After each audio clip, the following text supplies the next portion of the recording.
పోటీ చేసినప్పుడు. దాని తర్వాత మళ్ళీ 2019లో వద్దాం అనుకున్నాను, కానీ అప్పుడు భరత్ గారు మొదటిసారి పోటీ చేయడం వల్ల అప్పుడు రాలేకపోయాను.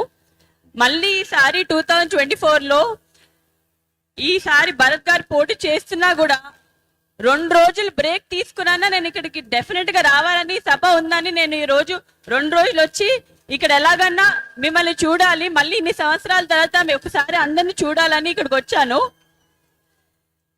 అప్పటికి మీకున్న ప్రేమ, ఇప్పటికీ మీకున్న ప్రేమ అలాగే ఉంది. ఇన్ఫాక్ట్ దానికన్నా ఎక్కువ ఉంది ఇప్పుడు.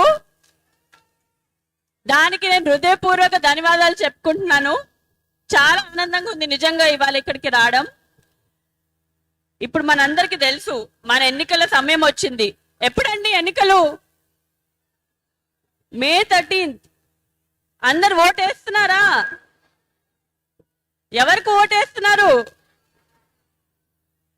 ఇవాళ మీ అందరికీ నేను చెప్పుకోవాల్సింది ఒకటే, మీరు ఓటేసేటప్పుడు గట్టిగా ఒకసారి ఆలోచించండి, ఎవరికి ఓటేయాలి.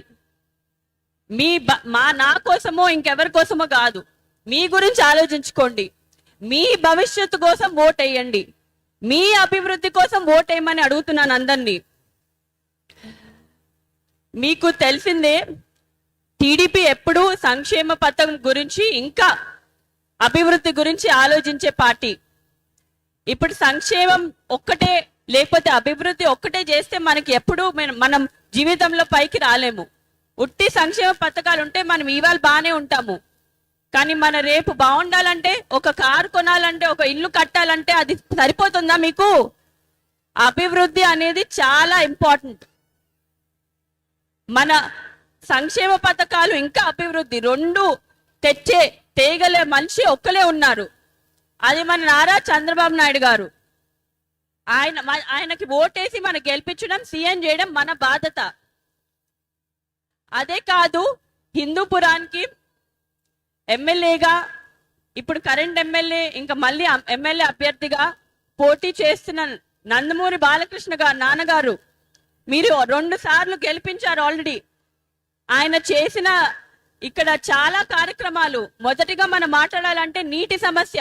మీ అందరికీ తెలిసిందే, నీటి సమస్య మొదటి ప్రయారిటీగా తీసుకున్నారు. అదే కాకుండా అన్న క్యాంటీన్ పెట్టారు.